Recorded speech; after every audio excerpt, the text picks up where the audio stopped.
O Senhor esteja convosco. Proclamação do Evangelho de Jesus Cristo segundo Lucas.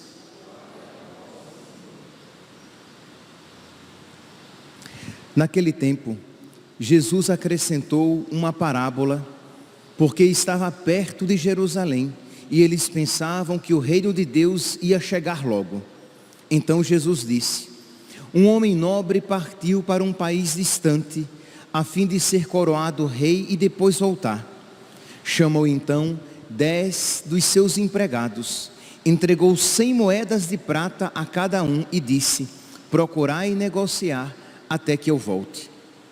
Seus concidadãos, porém, o odiavam e enviaram uma embaixada atrás dele, dizendo: nós não queremos que esse homem reine sobre nós. Mas o homem foi coroado rei e voltou. Mandou chamar os empregados, aos quais havia dado dinheiro, a fim de saber quanto cada um havia lucrado.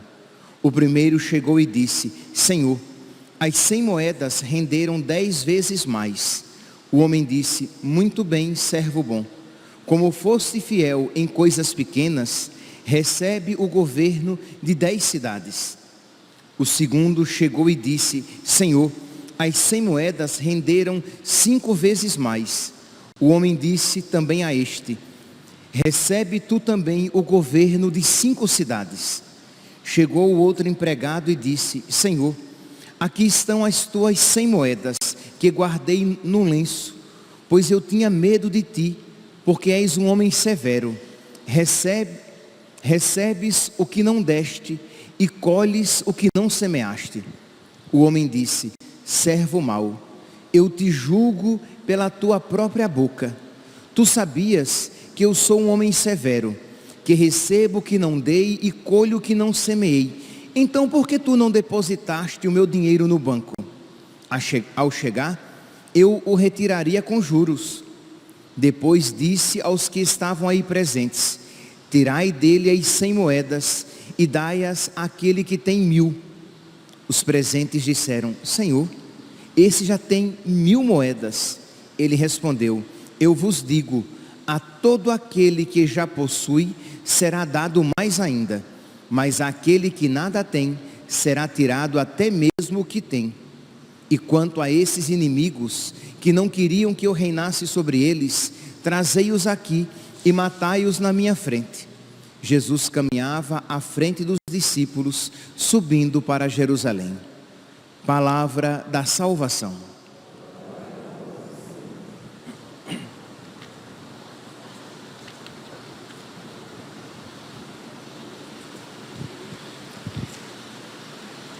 Caríssimos irmãos e irmãs, estamos na 33ª semana do tempo comum, no finalzinho do ano litúrgico, e hoje, no finalzinho do ano litúrgico, em que nós somos chamados, sempre no final de cada ano litúrgico, nós somos chamados a refletir a respeito do final da nossa vida e do final do mundo, isto é, tanto que a nossa vida terá um fim, então nós precisamos pensar e refletir como estamos vivendo, para ver se estamos preparados, se estaríamos preparados para o nosso encontro com o nosso Senhor, se hoje fosse. Mas também somos chamados a refletir sobre o final dos tempos, de modo que, se hoje fosse o último dia, o final deste mundo, será que eu estaria preparado para ser julgado e ser acolhido por Deus entre os seus? Ou será que eu seria lançado lá fora, na escuridão, onde há choro e ranger de dentes? Então, este tempo, este final do tempo litúrgico, deve fazer com que nós tenhamos sempre presentes essas realidades. Pois bem, tendo essas realidades como pano de fundo, nós hoje temos a oportunidade de refletir a respeito deste amor que deve nos levar a amar a Deus sobre todas as coisas, para que nós possamos participar do reino de Deus e não ser lançado fora na escuridão, nas trevas exteriores, onde há choro e ranger de dentes. A primeira leitura de hoje entra em comunhão com a memória que hoje estamos celebrando. Celebramos hoje a memória de Santa Cecília, Virgem e Mártir. Santa Cecília, que tinha tudo para ter uma vida tranquila e próspera. Era uma jovem bela, uma jovem bem casada, casou-se com Tibúrcio, uma jovem que poderia ter uma vida tranquila neste mundo e ter todo o conforto e felicidade terrenas que alguém possa desejar. Mas ela tinha um outro desejo no seu coração. Ela queria se entregar a Deus, se entregar a Cristo e amá-lo com todo o seu coração, mesmo sabendo que ser cristã era crime, que por causa da sua fé ela perderia todos estes bens pelos quais as pessoas sacrificam toda a sua vida. Isto é, quando nós olhamos para as pessoas, não apenas hoje, mas durante toda a história da humanidade, as pessoas sacrificam tudo para ter dinheiro, para ter conforto, para ter prazeres neste mundo, para serem felizes aqui e agora. E Santa Cecília estava disposta a isso tudo sacrificar para poder amar a Deus com todo o seu coração, com todas as suas forças, com toda a sua mente, com toda a sua intensidade, com toda a intensidade, com toda a radicalidade, amar a Deus acima de todas as coisas. Pois bem, e isto nós iremos encontrar esta mesma realidade na primeira leitura de hoje, retirada do segundo livro dos Macabeus, no capítulo 7. E aqui, quando eu preparava esta homilia, me vinha à mente aquela frase de Santo Agostinho, que diz assim: dois amores construíram duas cidades. Dois amores, dois tipos de amor. Dois amores construíram duas cidades. Um tipo de amor. Um amor de si ao desprezo de Deus. Então, este tipo de amor, que amava a si ao ponto de desprezar a Deus, construiu uma cidade, a cidade dos homens. O outro, um amor de Deus, um amor a Deus ao ponto do desprezo de si, construiu uma outra cidade, a cidade de Deus. Então, na cidade dos homens moravam aqueles que se amavam a si mesmos a tal ponto que desprezavam Deus, que queriam realizar os seus sonhos, alcançar as suas metas e satisfazer as suas vontades de tal maneira ao ponto de desprezarem Deus, as suas leis e os seus mandamentos. E na outra cidade, na cidade de Deus, moravam aqueles que para glorificar a Deus, que para buscar a glória de Deus, que para serem fiéis a Deus e às suas leis, estavam dispostos ao sacrifício de si mesmos. Os mártires, meus santos, habitam esta cidade, a cidade de Deus. E em qual cidade nós queremos habitar?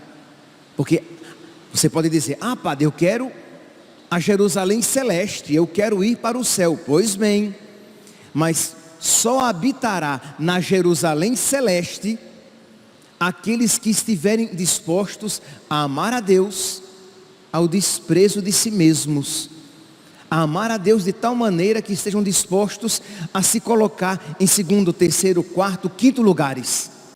Mas primeiramente, Deus, a sua glória, a sua vontade.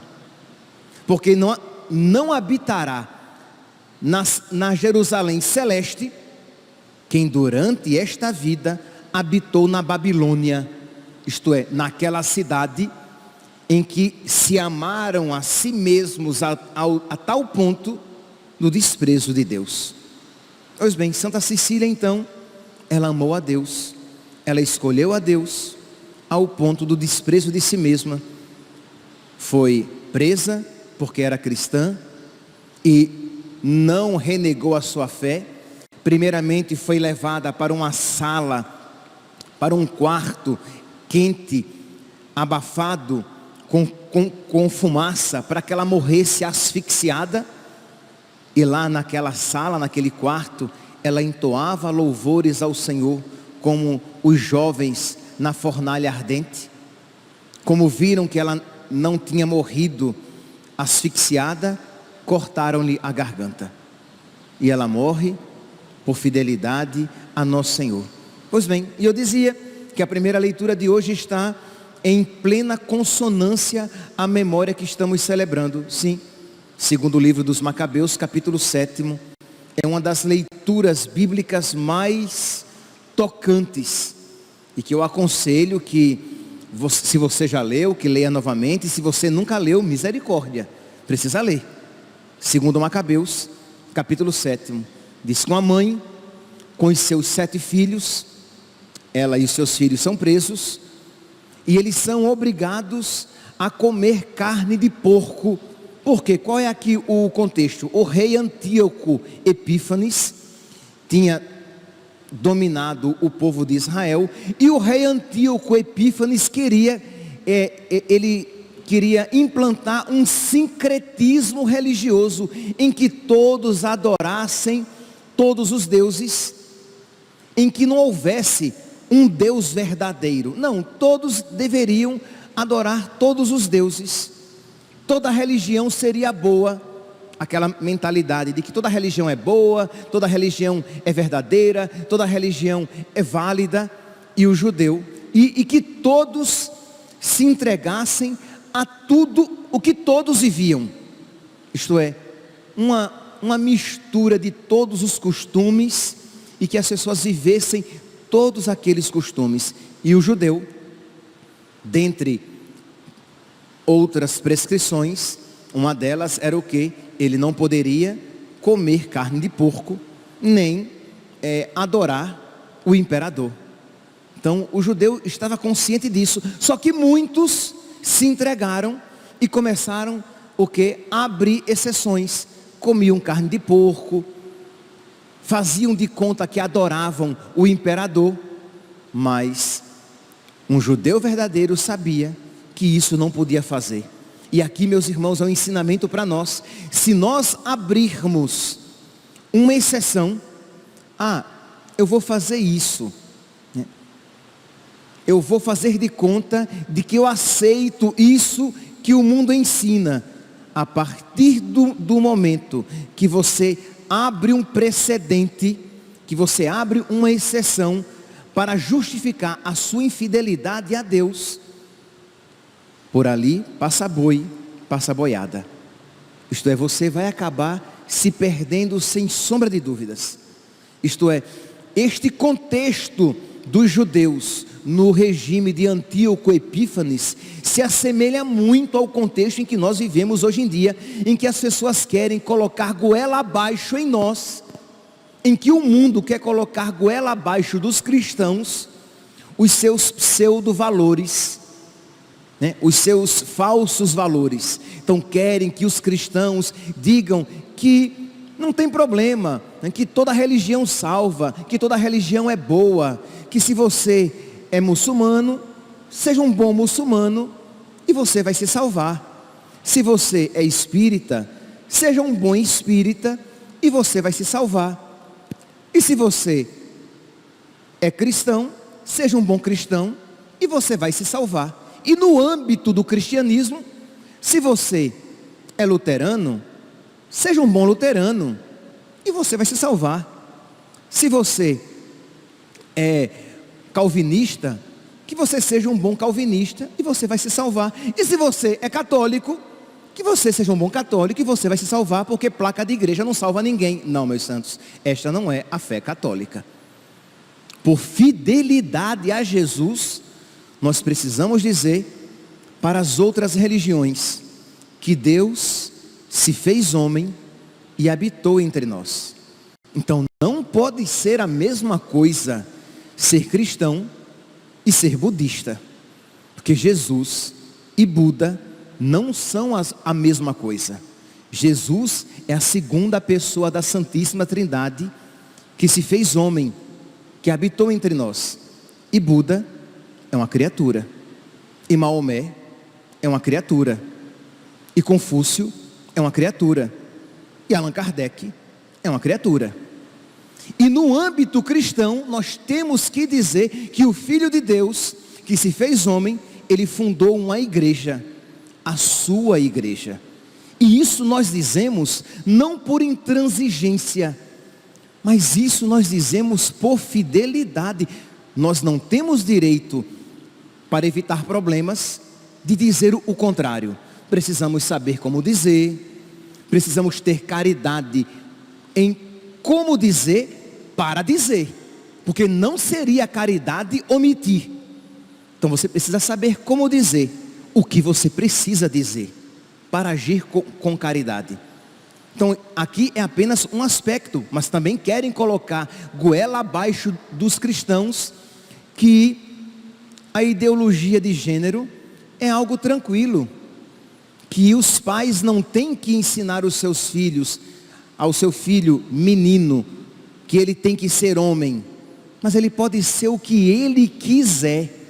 E nós sabemos muito bem que um cristão, ele não pode isso ensinar, por fidelidade a Deus. Um cristão não pode dizer que uma pessoa que viva, que pratique a homossexualidade, ela faz algo tão lícito como aquilo que acontece entre um homem e uma mulher em santo matrimônio. Não são a mesma coisa. Uma atitude é uma abominação, é um pecado, é abominável a Deus. O outro é algo santo, pensado e querido por Deus.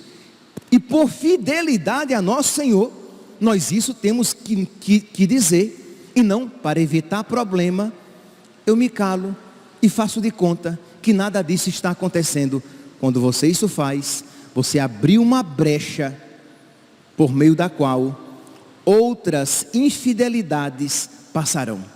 Então os filhos, a mãe com seus filhos macabeus, não estavam dispostos a isso. Então foram presos, e diz aqui, vocês podem depois pegar, que um a um começa a ser torturado na frente dos irmãos e da mãe. Então diz aqui no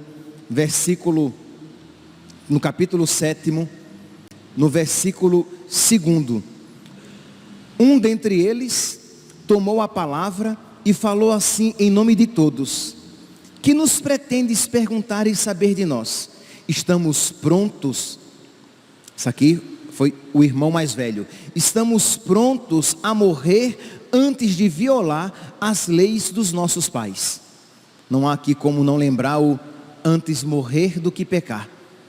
Estamos prontos a morrer, mas não vamos violar as leis dos nossos pais, não vamos renegar a nossa religião. Meus irmãos, esta frase, para que ela seja dita na verdade, ela precisa estar sustentada pela graça que nós precisamos pedir, porque constantemente nós somos tentados a desdizer isso. Que não espere você, o mundo ou o Brasil se tornarem anticatólicos, anticristãos e prenderem você, e aí você, para testemunhar sua fé em Cristo, você diz: eu prefiro morrer a pecar. Mas isso acontece em cada pecado na nossa vida. Então não caia na armadilha do diabo de você ficar esperando uma situação extrema acontecer para assim testemunhar, quando assim você precisa testemunhar nas pequenas ocasiões da sua vida. Porque diante do pecado, de todo o pecado, nós saímos ou idólatras ou mártires. Diante do pecado, ou eu cedo ao pecado e o cometo, ou eu morro para mim mesmo, nego a minha vontade, nego o meu desejo de compensação, de satisfação, morrendo na minha vontade, para a glória de Deus. Dois amores construíram duas cidades. Um construiu a cidade dos homens. Lá moravam aqueles que amavam a si mesmos de tal maneira ao desprezo de Deus. O outro amor construiu a cidade de Deus. Nela moravam aqueles que amavam tanto a Deus ao desprezo de si mesmos. Então, meus irmãos, esta crise em preferir a Deus ou a si mesmo, em morrer para fazer a vontade de Deus, ela não acontecerá no fim dos tempos, ou se começarem a perseguir os cristãos. Ela acontece cotidianamente na nossa vida. Cotidianamente nós estamos ou matando Deus para que a nossa vontade impere, ou fazendo-nos morrer para que a vontade de Deus prevaleça. E aí vão todos os filhos macabeus, o primeiro, o segundo, o terceiro, e todos eles estão dispostos a entregar a sua vida, porque eles creem que o Senhor lhe concederá novamente a vida eterna. No versículo 9, diz aqui que o segundo filho, que teve a sua língua cortada, as extremidades, as mãos e os pés cortados e assado, antes disso lhe acontecer, ele diz para o seu algoz, e dizendo isso para o imperador que isso havia mandado: maldito, tu nos arrebatas a vida presente, mas o Rei do Universo nos ressuscitará para a vida eterna, se morrermos por fidelidade às suas leis. O Rei do Universo nos ressuscitará para a vida eterna. E mais abaixo, o quarto filho, desculpe, este aqui foi o terceiro filho. O quarto filho vai dizer assim: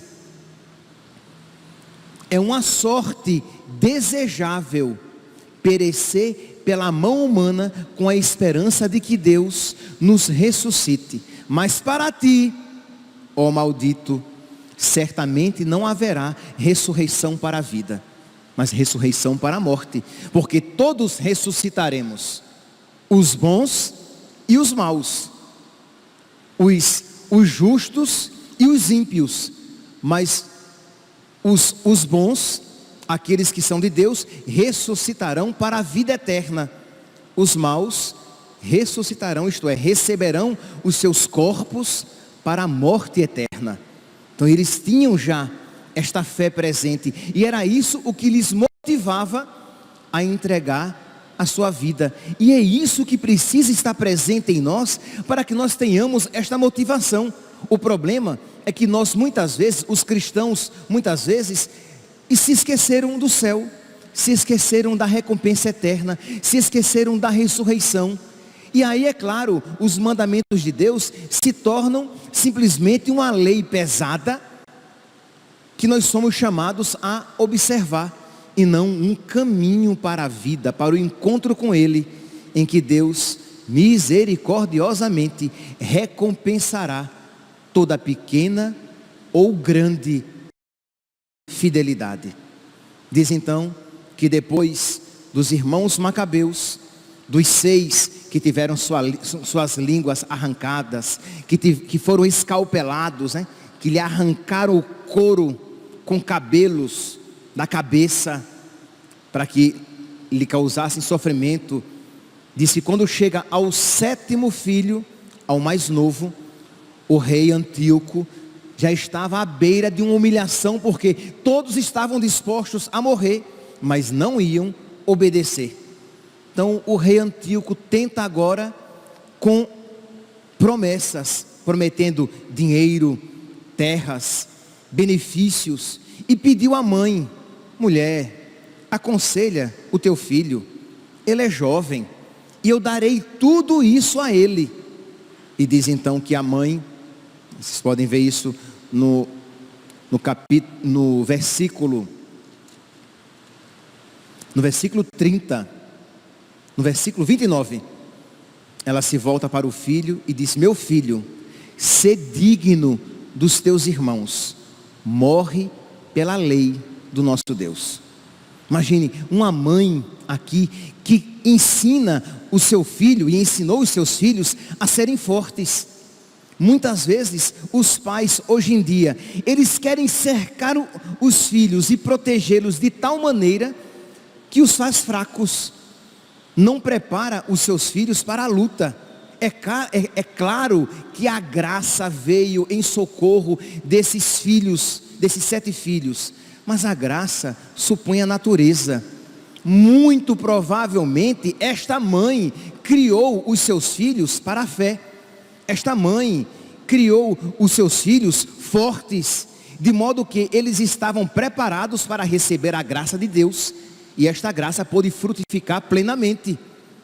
Mas quando criamos os nossos filhos como florzinhas, com redomas de vidro, para que nada os contrarie, tudo que eles pedem nós concedemos, ora, eles se tornam frágeis, eles não sabem ser contrariados, eles ficam desiludidos, frustrados, deprimidos, decepcionados, morbidamente tristes. Por quê? Porque eles não aprenderam a minimamente se frustrar e não tiveram a sua força exercitada para que, uma vez contrariados, aprendessem a superar as contrariedades da vida. Então esta mãe chega para o seu filho mais novo, para o seu filho adolescente, e diz: meu filho, vê o exemplo dos teus irmãos, ser forte e ser digno deles. E diz que este então diz ao imperador, ao algoz, que estava disposto a morrer, e diz que este foi torturado mais do que todos. Versículo 34, ele diz antes de morrer: ímpio, não te exaltes sem razão, em vãs esperanças, nós somos servos do céu, tu ainda não escapaste ao julgamento de Deus, do Deus Todo-Poderoso, que tudo vê. Eu não terei tempo aqui de mostrar as várias passagens, então vocês depois podem ler todo o capítulo 7, em que eles repetem anteriormente várias vezes que Deus nos vê. Não pense você, ele vai dizer, um dos filhos vai dizer ao algoz: não pense você que nós somos abandonados por Deus. Está lá no versículo 16.